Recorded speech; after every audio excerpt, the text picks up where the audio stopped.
Hi, welcome to 190 Page. I am Scott. I read 200 books this year, and a lot of good books that I read. There were 41 books that I classified as 4 stars or higher. Most of the books I read were 3.5 or so, but there are some that were less than average. There are some that are far less than average, and we're going to be talking about those books today. These are the worst 23 books of 2023 that I read. Let's get into it.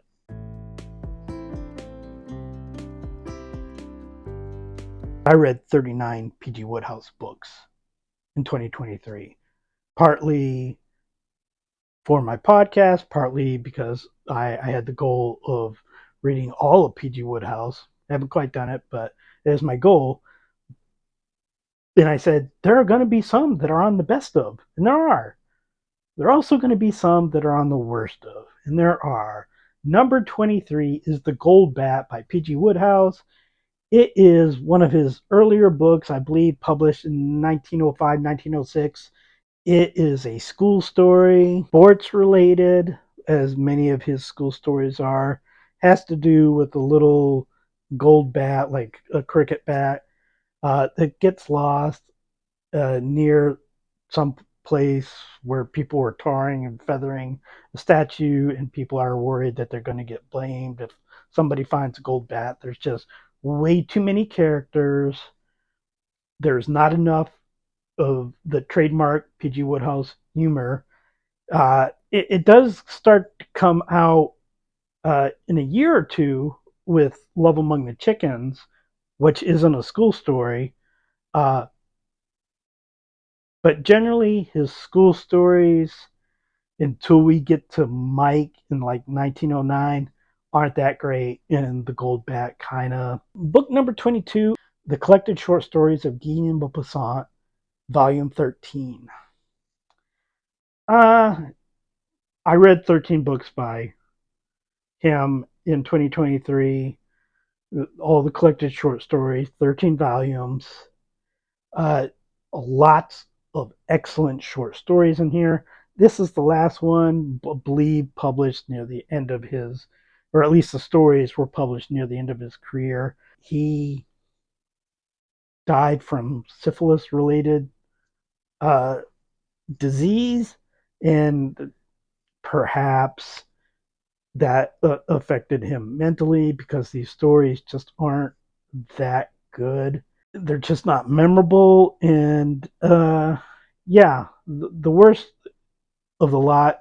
Every other volume has at least one good story. Volumes 11 and 12 aren't that great either, but they have a story. It's like, oh, because I'm basically collecting all the stories that I think should be in a super collection. And there are 50 short stories in this of the, like, I don't know, 200 or so that are in these volumes. Every volume has at least one story, except volume 3. Book number 21 is The Dog Stars by Peter Heller. This is a book that generally gets good reviews on Goodreads and Storygraph and Amazon, all these other places. Uh, I just didn't enjoy it. I don't like the writing style. It's pretentious MFA type of writing. It's like, look, I'm a writer type of writing, which I don't care for. It's about, it's a dystopian novel. Um, a man, his wife has died. He has to fend off other people. He makes an alliance with another man. He's got a dog. You know what happens with the dog. It's predictable. Um, he meets a woman. It goes from MFA writing to teenage boy who's never seen a boob kind of writing. So yeah, it's not horrible, but it's both pretentious and amateurish. But You might like it. Some people like it. Maybe I'm just a dick. I don't know. The second of two P.G. Wodehouse books on here, number number 20 is Louder and Funnier, P.G. Wodehouse. It is a collection of nonfiction essays. Wodehouse is an excellent comic writer. As a fiction writer, as a nonfiction writer, and it's not really nonfiction because it's nonfiction stories with some of his humor and exaggeration, but the humor that works in his fiction just seems kind of mean spirited in here, and it doesn't work for me. It is definitely louder, but I don't think that it's funnier. So yeah, two Woodhouse books on the worst of. Book number 19 is Brother by Anya Alborn. It is one of the extreme horror novels that I did for my extreme horror video. There's a lot in here that could be the making of a very graphic extreme horror novel, both in violence and sex. And just, it could go full born with the depravity, which is not necessarily something I'm always looking for in a book, but I went into these extreme horror books looking for extreme horror. And there's really none in here. There's so much that could be in here. There's none of it, and it's not an interesting story. It's very telegraphed story. You know where it's going all the time. The protagonist basically has the skills that are needed in the moment of the book, but not in other moments of the book. So, very disappointing book. Not the most disappointing extreme horror novel, though. Book number 18 is Hobgoblin by John Coyne. Very disappointing because this is a book that I have read before a long, long time ago when I was a youth. And I enjoyed it. I connected with it. And I reread it after not reading it for decades, and it's a bad book. It's the characters are one dimensional and annoying as all hell. The main character is just a whiny little bitch, and I can just guess that I must have been a real whiny little bitch when I was in high school because I enjoyed it when I read it then and I connected with it. So I guess I was a typical teenager. But it's not good. The horror of it is boring.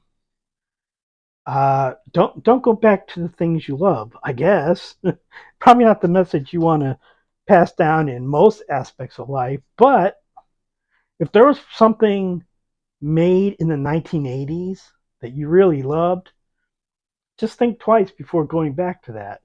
Some of those people have seen movies from the 80s will know what I'm talking about. Book number 17 is Along Comes Holly by Cody Hall. Uh, Cody Hall, I read 3 books by Cody Hall this past month in December, all Christmas related, all romance. The first one was pretty good. Second one was okay. Third one was bad. Mainly because of the male protagonist. That is a pattern you will see with the romances that I have in my bottom list, usually have to do with a male protagonist, because for some reason, these romance writers, who more often than not are women, have a really horrible guy as a protagonist who uh, this one is a very tall, very broad man, and he's always using his presence, his physical presence, to basically intimidate this very short woman, Holly. And I should have counted like the number of times that he like grabbed her wrist in the book before they ever got together in any way. I at least a dozen that I can think of, plus picking her up once and dumping her in the snow once. That one you can go like, well, she pelted him with a snowball or whatever first, but also he's just a whiny man baby who's like, I hate Christmas because my parents divorced when I was 17. What's Christmas got to do it? Oh, my mom loved Christmas. That's why. Shut the fuck up. Book number 16 is Widow by Ash Ericmore. It's another extreme horror novel. Another extreme horror novel that doesn't have any extreme horror in it. It pick any Saw movie that's more extreme than this book. And the characters, again, very one dimensional. Don't care about them. I care about like one character, and they weren't in the novel that much. The reasoning behind what happens doesn't really make a lot of sense to me. But honestly, there were 5 books that I read for extreme horror. 3 of them are on my worst list. And I will say, at least one of them's on my best of. So I got at least one good book, but yeah, not good for the extreme horror novels for me. Book number 15 is Undertaking Irene by Pamela Burford. It's a mystery.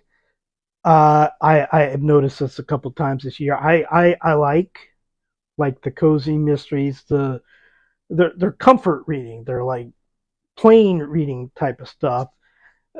But a problem I've had with some of the mysteries that I've encountered this year is the detective is somebody who is not skilled at all in being a detective, and if they get close to solving anything, it's purely by accident. And a way to just another one where people who are adults, this woman I believe is in her late 30s, early 40s, maybe, acting like horn dog teenagers because they see somebody attractive of the opposite sex. It's a little bit silly, I think. Not that you kind of think that way when you see somebody, but if you act that way, you can't control yourself when that happens. Then you know, go back to school. Don't go back to school because you'd probably be creeping on teenagers. But book number 14 is Enchanter's Endgame by David Eddings. Another book from the 80s that I went back and read. I did a Tolkien readathon back in September, and one of the things was we needed to read the final book of a series. Well, I didn't have any series that I was reading that I was close to getting to the final book on, so I said, I'll just reread this one. It was something I read as a teenager. I'll probably like it. I did not. Uh, some of the most annoying characters. Aunt Polgara is one of my least favorite characters ever. Ever. The writing is awful. If you've ever read Stephen King's On Writing about dialogue attribution, this is the book he's probably making fun of. It's not the book, but it could have been because this book is really, really bad. I feel bad about going back and reading it again. If you haven't read a book for decades and you really loved it, just think about whether or not you want to go back there and ruin that. Book number 13 is Unfinished Portrait by Agatha Christie. Writing is Mary Westmacott. A woman has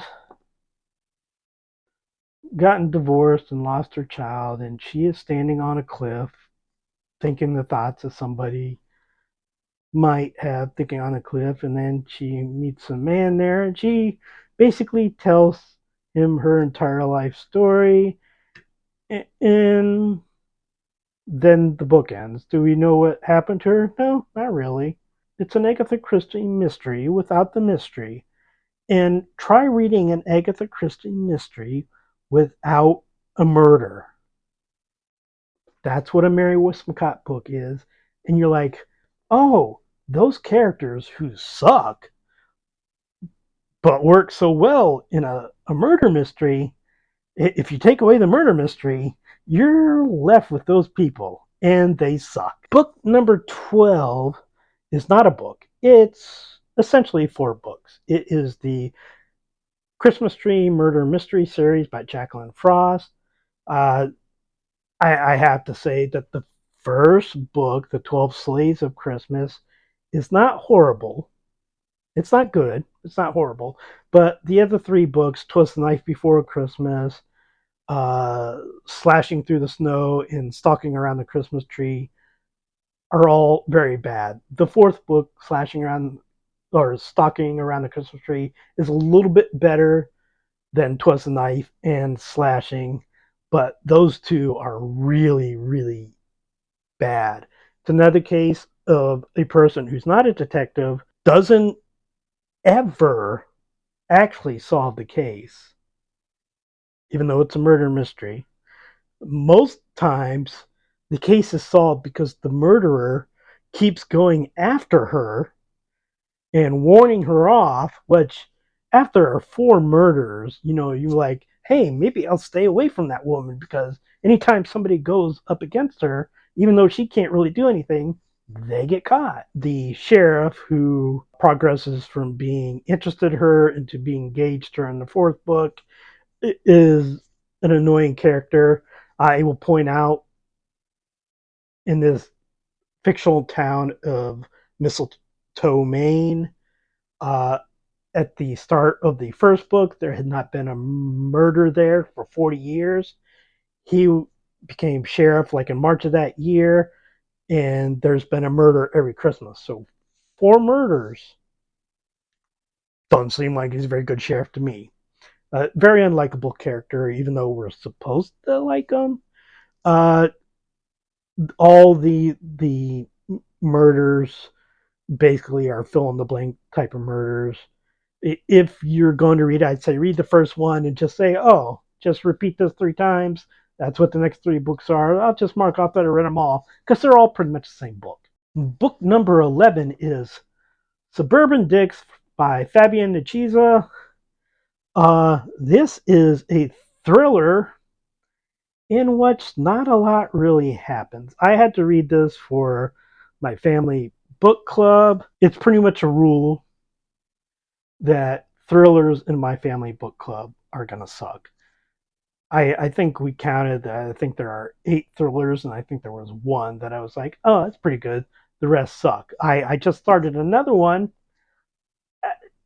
I'm only like 36 pages into it, but it's not looking good. It's a little bit racist, misogynistic, just, and nothing really happens. I don't remember much of it because I think I read this back in March. Book number 10, again, kind of like the Jacqueline Frost books, it's not one book. It's basically the entire Hamish Macbeth series by MC Beaton. Although I do have to say, Death of a Glutton is by far the very worst of it. As the books go on, and I read 10 books, and I think there are like 39, maybe more. As the series goes on, it just gets worse and worse. Gets to be a little misogynistic, fatphobic, transphobic. But to be fair, I think this series was started in the 80s. And just, all in all, not good. Entirely my fault for reading 10 books by this author. Uh, some people are addicted to drugs. I'm apparently addicted to bad books. Book number 9 is The Hating Game by Sally Thorne. This is one of the books that I read for the romance video that I did back in June or so. I read while I was reading this, I read like 5 or 6 other romance books because I had to stop reading this quite a bit because I was getting so frustrated. It's another one where the male protagonist is just a truly awful character. Although I do gotta say, I'm blanking on his name right now. Joshua Templeman, I believe. Yes, Joshua Templeman. I like him a little bit more than I did at the time because I have encountered worse male characters.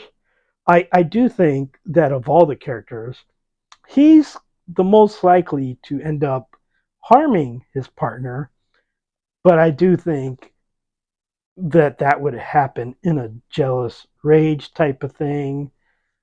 Whereas some of these other ones, who I will be talking about later, would not physically harm their partner, but they would, and they are, emotionally and mentally abusive. So, yeah, he's a real creep in here. But again, reading some of the other books, I'm kind of like, well, he's not that bad compared, which is not a good thing. It's Grumpy Sunshine where the Grumpy is like a powder keg. Number 8 is Unfortunately Yours by Tessa Bailey. Another male protagonist. He's a real dick. Another trait of these male protagonists is their sexual bravado. He's not the worst of it, but he's pretty bad. And he's insulting. That's another thing. I love to insult the woman they're interested in. He's just, and he's like a whiny little baby because he's fulfilling a promise to his army buddy who died, which based on his knowledge of the military, I say as somebody who has been in the military, he probably caused his buddy to die. It doesn't say that happened in the book, but I'm just going to read between the lines, knowing that he's not a very good military member.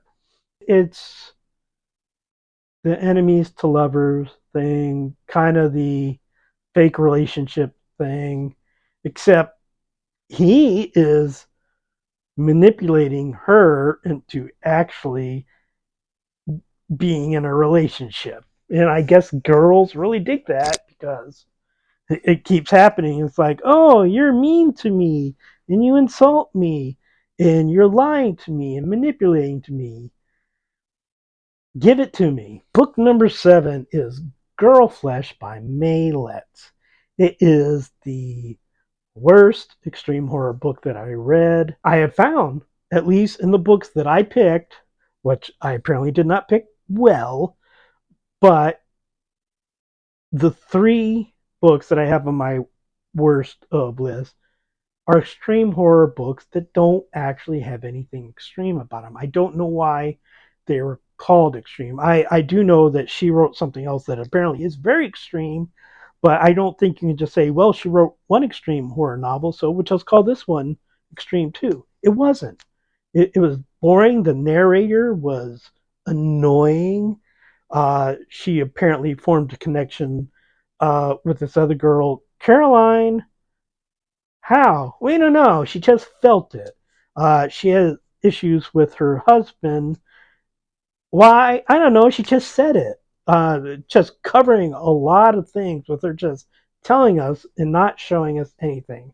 Which was really boring, written in first person by a character who I'm not surprised people wanted to get rid of her.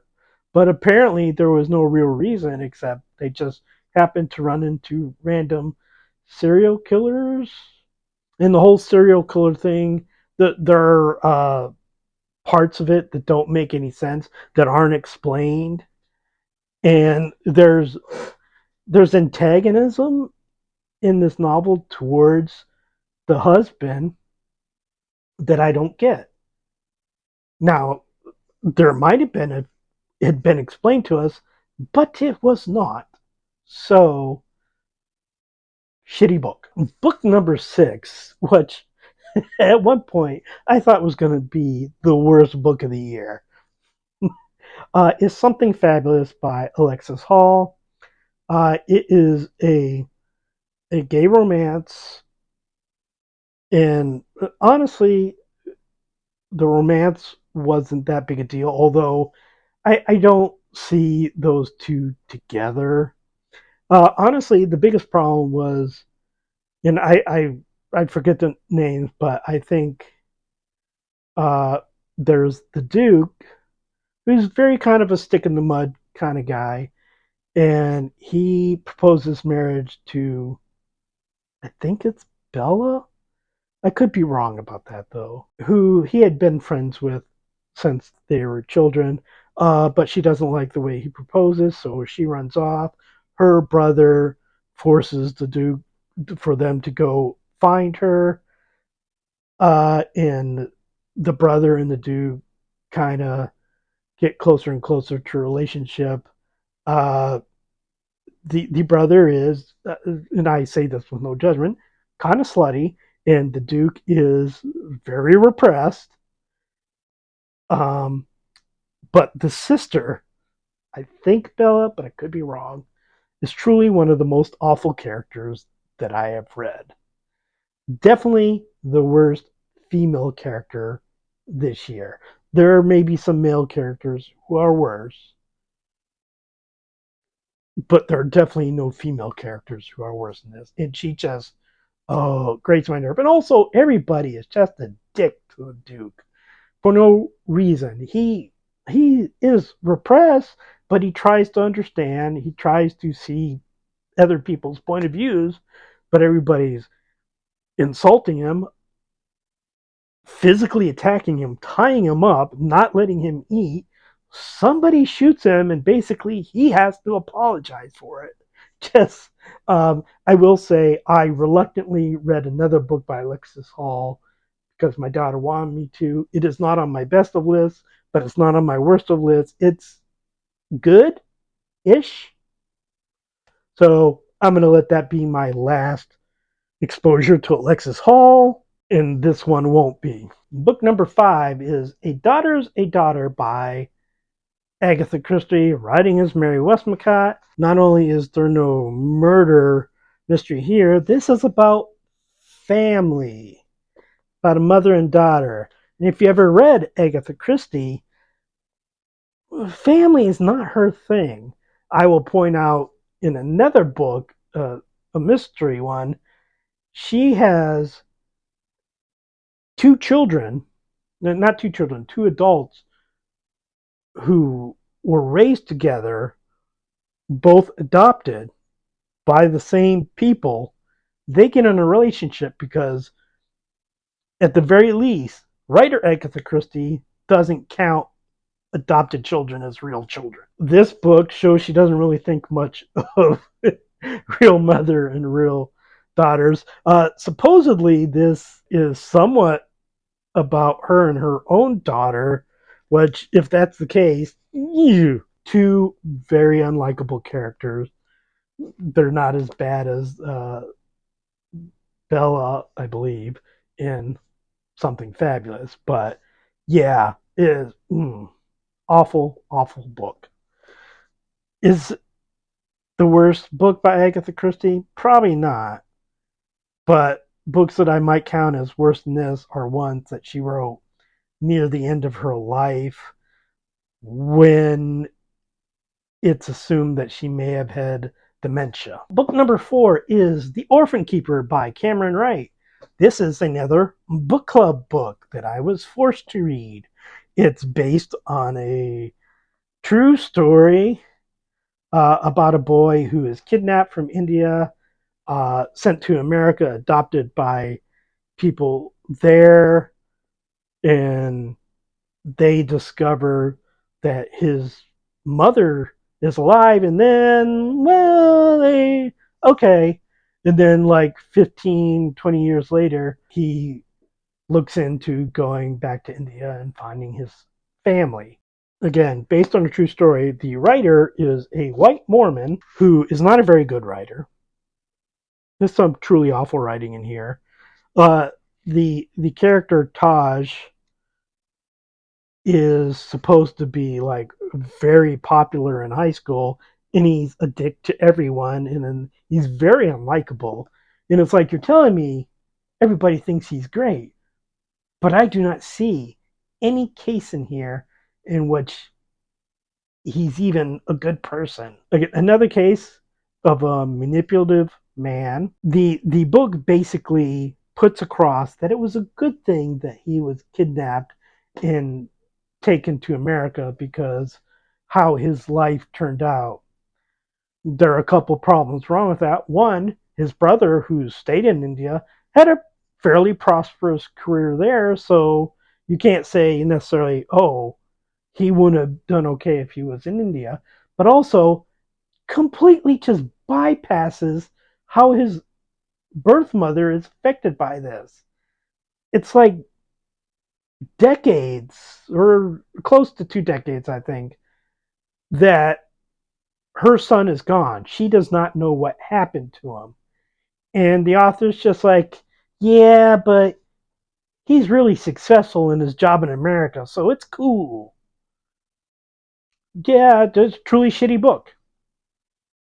Person should feel bad about writing this. This book was, well, I thought Something Fabulous could possibly be the worst book. This has been the worst book for most of the year. It is The Subtle Art of Not Giving a Fuck by Mark Manson. He did not give a fuck about writing well, doing any research, not being a dick, making sense, not contradicting himself. This is a self-help book for people who hate self-help books but want to be condescending about it. Truly the worst the worst nonfiction book I've read in a long time. Although it's hard to call it nonfiction because he just makes up shit in here sometimes. He has a quote in here, and I forget who it was about. I think was it Socrates, Aristotle, and it's made up. You do a little research, and it's like, oh yeah, that's not true. He just did a little research and saw, oh, this person said that, and it's like, look at it, it's like, no, he didn't. I guess congratulations to him. He made a lot of money by fooling a lot of people into buying his shitty book. I'm gonna go George Carlin on you here. If this is the book you're gonna get, to just go, I'm going to get a self-help book. Well, if I've got the motivation to go get a self-help book, I don't need it. Fuck this book. There are self-help books that are good. That's not one of them. If you need self-help books, good on you. That's not going to help anybody. Book number 2 is The Housemaid by Frida McFadden. It's a thriller. One thing, and I don't remember, but supposedly it bears a lot of resemblance to another book. I can't remember what it's called, but The Last Mrs. Something, and it's apparently almost note for note the same book. But this book just interesting. It doesn't make sense. There's the housemaid. There's the woman of the house and the man of the house. And the woman of the house is very antagonistic towards the housemaid. And it's hard to read that and then get to the end of the book and see how things turn out and see how that possibly makes any sense at all. It's a book completely devoid of logic. It's just, no. No, this is one of 2 books that I gave 0 stars to. It's just a little bit better. Just a little bit.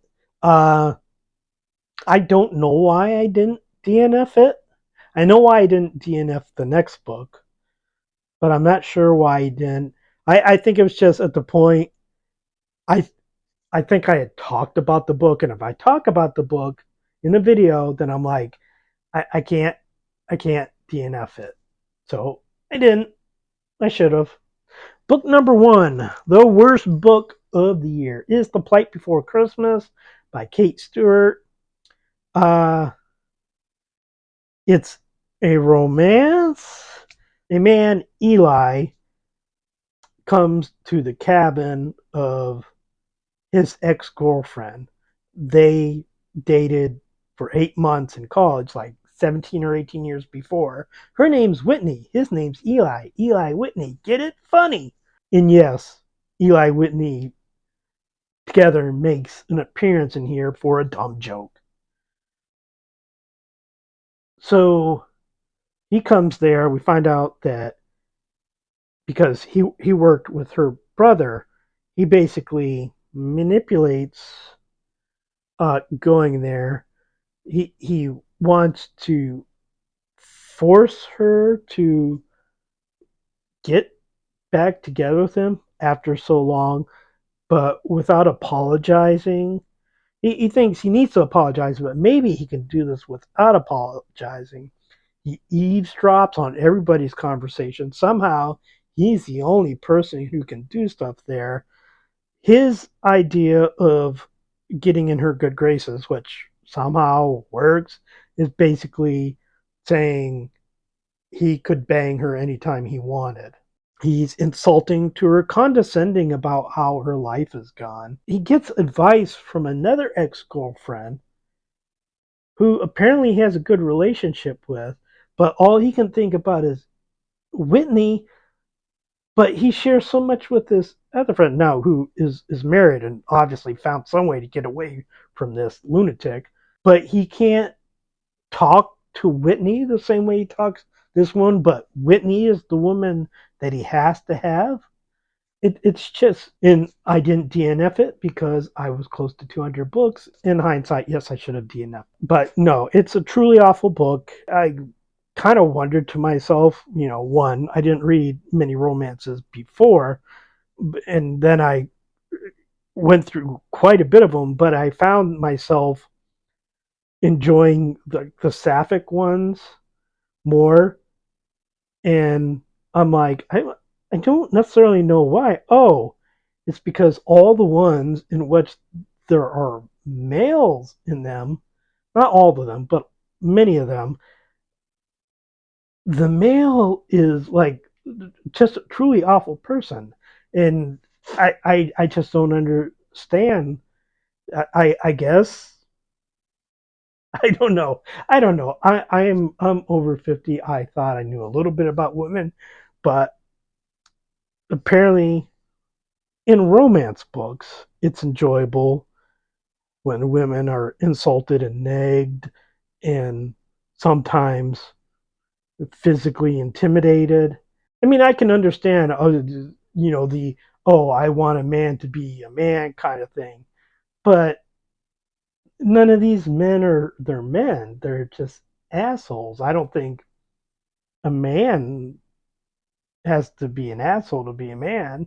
He can be strong and protective and all that caveman stuff without just clubbing people indiscriminately. But again, apparently some people like this. Like this one, I think has a good rating. The Tessa Bailey one has a good rating on all these places that rate them. The Housemaid has a good rating. So there are people who enjoy these books, and if you enjoy them, good for you. Read whatever you want and enjoy them. I have plenty of books. As I mentioned last week in my weekly wrap up, I've read books by wrestlers, and wrestling is not really mainstream, so not a lot of people enjoy it. But that's what I enjoy. So you like what you like, and just because I don't like some of these books and I hate some of these books, and I might burn some of these books in the fire. I would never do that, but I may sell them. Hi, Ron. Uh, if you enjoy them, that's good. Books are great. Some books just aren't great for me, but they could be great for you. So that is the 23 worst books of 2023. Next time, I will go over the 23 best books, and I will have better things to say. So please like and subscribe, leave a comment, and I will see you next time.